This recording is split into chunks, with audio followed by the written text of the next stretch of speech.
Hello everyone. If you are viewing this video, you have most likely used our PSAD exam randomizer website, and since it is a solo passion project, any type of support will help me expand the problem database so that I could include topics up to the most recent CE board exams. One way you can support me is by purchasing review essentials via YouTube Shopping. In this video, I will be tagging the products that will help jumpstart your CE review so that you will pass the CE board examination. Click on any of these tags if you want to purchase a calculator, CE references, or pen tablets for note-taking. So let's first talk about the XPPen Deco 01 version 2. This integrates with any note-taking apps, but since I graduated from CITU, we have free access to Microsoft OneNote, so I primarily use this for my tutorial videos since day one. What's great about this pen tablet is it has 8 programmable buttons which you can use to streamline your workflow. I personally use these buttons as shortcuts for superscripts and panning to save time in making notes for my subscribers. It's also easy to erase random stuff since the pen has 2 programmable buttons as well. I use the bottom one as an eraser while the top one as an undo button. Next, we're going to talk about the Logitech G102 mouse. This mouse essentially has 3 programmable buttons apart from the traditional mouse functions. I use one of the 2 buttons on the left as a control key. This way, I can press it and use the scroll wheel to efficiently zoom in or out of my screen whenever necessary. Then one of the buttons also acts as a delete key, so I can use the lasso select on any tool I use and press it to delete transient commentaries or erroneous solutions. The button beside the scroll wheel, I primarily use it for video editing. I set it so that it automatically splits clips once clicked because I have set it to be Control plus B. Then, for example, I want to remove a clip in the middle of a long video. I use my mouse to press Control B to split.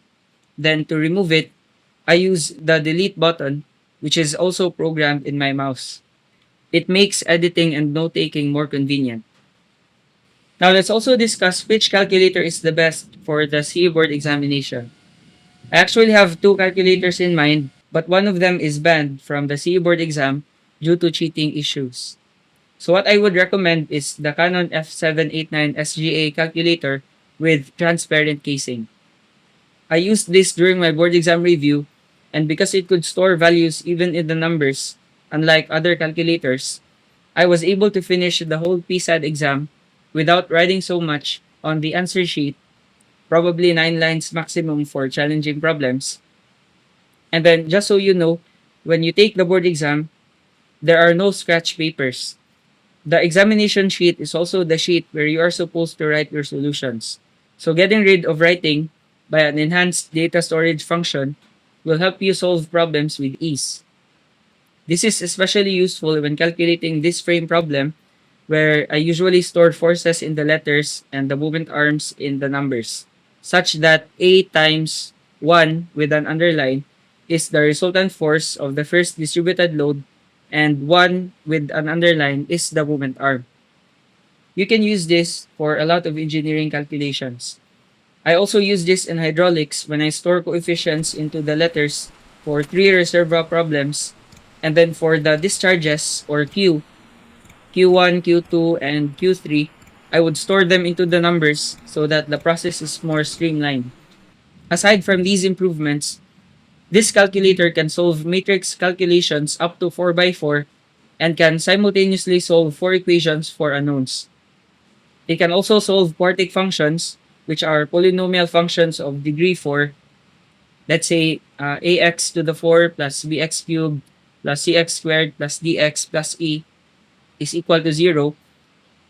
It can solve it and provide the 4 possible roots. It also has unique features that no other calculator allowed in the board exam offers. With the apps key, we can solve remainders with a mod function, which is very helpful in pattern problems. For example, we have this fraction whose decimal expansion is non-terminating and has a repeating block of 7 digits, 1428571. So here, we can use the mod function to obtain, let's say, the 1998th digit in the decimal. Just simply input mod, then the nth digit or the dividend, comma, the repeating block, which is our divisor, which is 7 because we have 7 digits that are repeating. And then inputting this in our calculator, we get a result of 3. The third digit in the repeating block is 2, so the 1998th digit would be 2. Now, this is particularly useful in high school quiz bowls or MTAP challenges where there are a lot of pattern problems.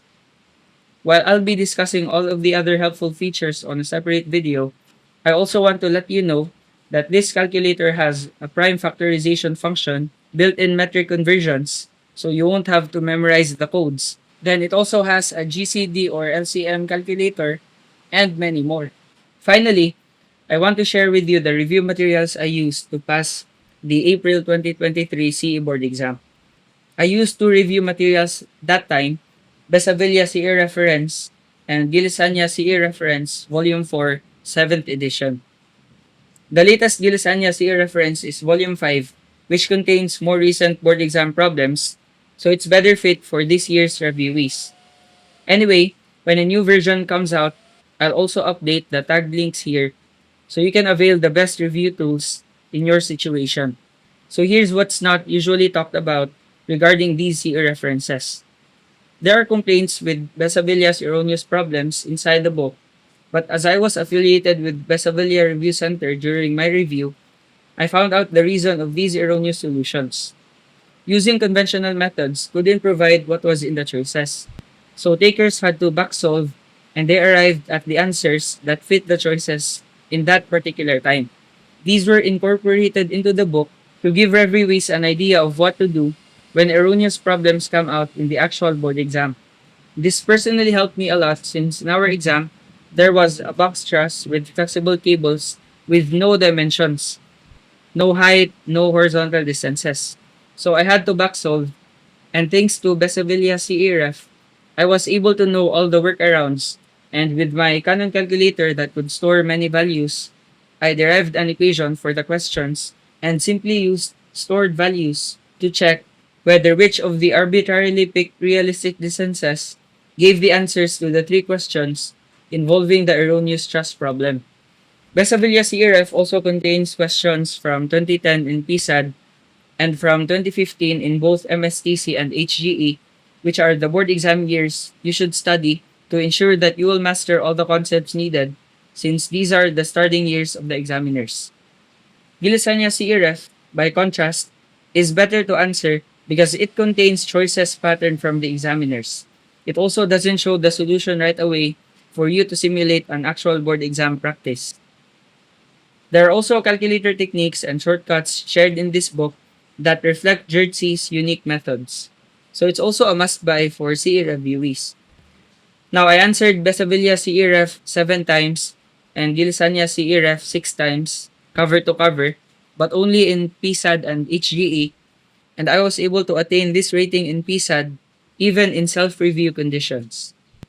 So if you still lack or don't have any of these tools, please support our channel and Exam Randomizer website by clicking on and purchasing from these links. I wish you the best in your CE review and pray that you will get that license.